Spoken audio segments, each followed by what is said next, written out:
Salam sejahtera, saya David Hong mewakili kumpulan saya untuk membentang tajuk COVID-19 membawa perubahan dalam dunia pendidikan. Pandemik ini telah menyebabkan tutupan institusi akademik untuk membendung penyebaran penyakit ini. Kesannya, proses pembelajaran perlu diubah secara ketara. Antara faktor perubahan dalam dunia pendidikan termasuklah pembelajaran secara bersemuka diberhentikan, sekolah dan institusi pengajian ditutup. Disebabkan virus ini merebak dengan sangat mudah dan sangat cepat, aktiviti kokurikulum dan kelas tambahan ditutup bagi mengelakkan penularan wabak COVID-19 ini. Seterusnya, kewujudan pembelajaran atas talian. Kewujudan pelbagai platform perjumpaan atas talian memudahkan aktiviti PDP dan para guru dan pensyarah dapat menggunakan pelbagai aplikasi yang menarik supaya proses pembelajaran dari rumah tidak membosankan dan dapat memastikan pelajar tidak ketinggalan daripada pendidikan. Selain itu, kewujudan improvasi untuk mengajar dalam kalangan guru dan pengajar. Guru dan pengajar dapat menggunakan internet untuk melaksanakan aktiviti eksperimen virtual yang boleh dilakukan di rumah dengan selamat juga boleh dilakukan oleh pelajar. Para pengajar hanya perlu memberikan arahan serta tunjuk ajar sambil mengajar secara live supaya berlakunya proses PDP secara dua hala. Seterusnya, memupuk pelajar yang bertanggungjawab. Tanggungjawab pelajar adalah menambah ilmu pengetahuan secara berdisiplin dan berdikari. Penggunaan alat peranti elektronik membolehkan pelajar meneroka ilmu dengan lebih lanjut. Oleh itu, pelajar harus mampu menguruskan diri sendiri dan menguruskan masa antara melakukan kerja-kerja rumah dan berehat tanpa menjejaskan pembelajaran. Selain itu, proses isolasi dan norma baharu. Pelajar yang ingin masuk ke kampus atau universiti perlu memakai pelitup muka dan menjalankan isolasi wajib ketika pulang ke kampus institusi pengajian tinggi. Segala aktiviti fizikal seperti aktiviti sukan ditangguhkan untuk mengawal pergerakan pelajar daripada berkumpul dan mengurangkan risiko jangkitan antara satu sama lain. Menurut John Dewey, pendidikan merupakan proses pembentukan asas pembawaan intelektual dan emosi terhadap alam dan manusia. Sebagai contoh, falsafah pendidikan berhasrat untuk membangunkan tenaga pelajar yang seimbang di mana mereka bukan sahaja mempunyai penguasaan akademik yang tinggi tetapi mempunyai sikap dan watak yang baik. Oleh itu, perubahan yang drastik dapat dilihat di mana pelajar-pelajar perlu berdikari dengan belajar menggunakan gadget elektronik. Falsafah pendidikan membincangkan penguasaan akademik yang tinggi dan sikap yang baik selaras penerapan pembelajaran alam maya kini. Malah, falsafah teknologi membincangkan proses pembelajaran era pandemik yang idealistik dengan penggunaan gadget. Menurut falsafah pendidikan kebangsaan, perubahan dan transformasi diri individu dari satu tahap ke satu tahap lain adalah penting dalam sebuah pendidikan. Matlamat ini penting dalam membentuk manusia yang seimbang dari semua aspek kemanusiaan. Oleh itu, elemen-elemen falsafah pendidikan negara dan rukun negara menjadi perbincangan isu utama yang dapat dikaitkan dengan pembelajaran era pandemik COVID-19 ini. Dari aspek intelek, falsafah pendidikan kebangsaan menekankan insan berkemahiran berfikir secara kreatif, kritikal dan reflektif bagi menentukan kejayaan transformasi pendidikan. Dengan kekangan belajar atas talian, pelajar dilihat menunjukkan kekreatifan dalam mencapai pembelajaran yang optimum. Dari aspek emosi pula, tekanan dari persekitaran, keluarga maupun diri sendiri dapat diharungi dengan penguasaan emosi yang matang dan stabil dalam cabaran pendidikan. Dari aspek rohani, pembinaan disiplin dan jati diri yang tinggi dapat diterapkan dalam unsur-unsur rohani dalam kurikulum pendidikan terutamanya melalui alam maya. Dari aspek jasmani, bakat yang terpendam dapat dikembangkan dan melahir insan yang berkemahiran teknikal, manipulatif dan sosial. Menurut ahli falsafah Perancis, Edgar Morin, walaupun kita telah melihat kemerosotan solidariti dalam beberapa dekad terakhir, tetapi kebangkitannya telah banyak dilihatkan kini terutamanya dalam era pandemik COVID-19 ini.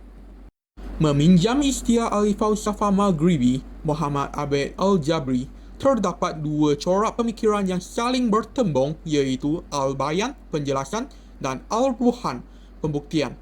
Dua corak pemikiran ini dapat kita lihat perkembangannya ketika era pandemik COVID-19 ini. Para pelajar akan berusaha untuk mencari punca dan menghubungkaitkan makna mengapa sesuatu itu terjadi dalam pembelajarannya supaya para pelajar berfikiran lebih kritikal sesuai dengan falsafah pendidikan kebangsaan. COVID-19 telah membawa beberapa implikasi kepada kehidupan kita. Antaranya ialah kesan kepada individu. Kesan yang pertama ialah kesihatan mental pelajar terjejas. Hal ini kerana sesi pembelajaran dalam talian yang menggunakan pemantauan dalam talian dalam bahasa Inggeris e-proctoring, terutamanya ketika peperiksaan dijalankan. Perkara ini akan menyebabkan ketidakselesaan seperti kegelisahan dan stres kepada pelajar. Selain itu, tekanan dari segi kewangan untuk membeli peralatan pembelajaran juga akan meningkatkan kegelisahan dalam kalangan pelajar. Kesan yang kedua ialah keputusan peperiksaan. Keputusan pelajar dapat ditingkatkan sebab pembelajaran dalam talian yang fleksibel, namun keputusan pelajar akan merosot jika terdapat pemantauan dalam talian. Kesan-kesan juga dilihat dalam kalangan keluarga. Antaranya ialah beban kewangan. Tidak semua keluarga mampu untuk menyediakan keperluan pembelajaran yang mahal, seperti keperluan internet dan peranti-peranti, serta membentuk suasana yang kondusif untuk anak mereka. Selain itu, kekangan kerja juga akan berlaku.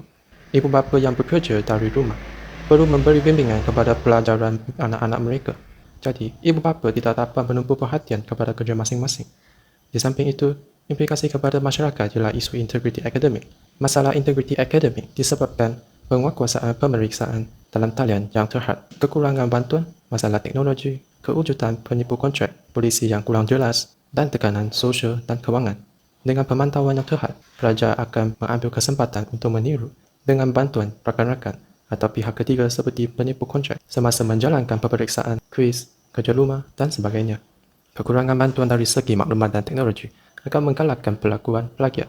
Hal ini kerana sebahagian pelajar tidak dapat memperoleh maklumat yang cukup kerana harga langganan pangkalan data yang mahal. Masalah teknologi dalam negara-negara berpendapatan rendah menyebabkan kesukaran semasa pembelajaran dalam talian. Pelajar-pelajar tersebut terpaksa dikecualikan daripada sesi pembelajaran. Perkara-perkara tersebut akan meningkatkan tekanan pelajar yang terlibat.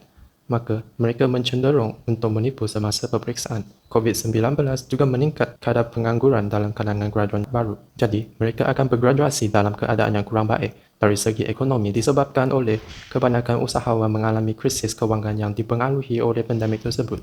Seterusnya, cara dan cadangan dalam menangani kesan buruk COVID-19 dalam pendidikan ialah penggunaan platform komunikasi dalam talian secara segera atau tidak segera dengan pembelajaran dalam talian segera. Platform komunikasi dalam talian seperti Google Meet, Cisco Webex atau Zoom boleh digunakan untuk sesi pembelajaran. Bagi pembelajaran dalam talian tidak segera pula, pensyarah dan guru boleh menyediakan kerja rumah atau kuis yang berkaitan dengan topik-topik tertentu.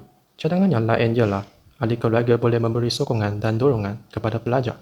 Ibu bapa boleh membantu anak dalam mendapatkan maklumat-maklumat berkaitan sesi pembelajaran ataupun arahan dan tugasan yang diberikan oleh guru.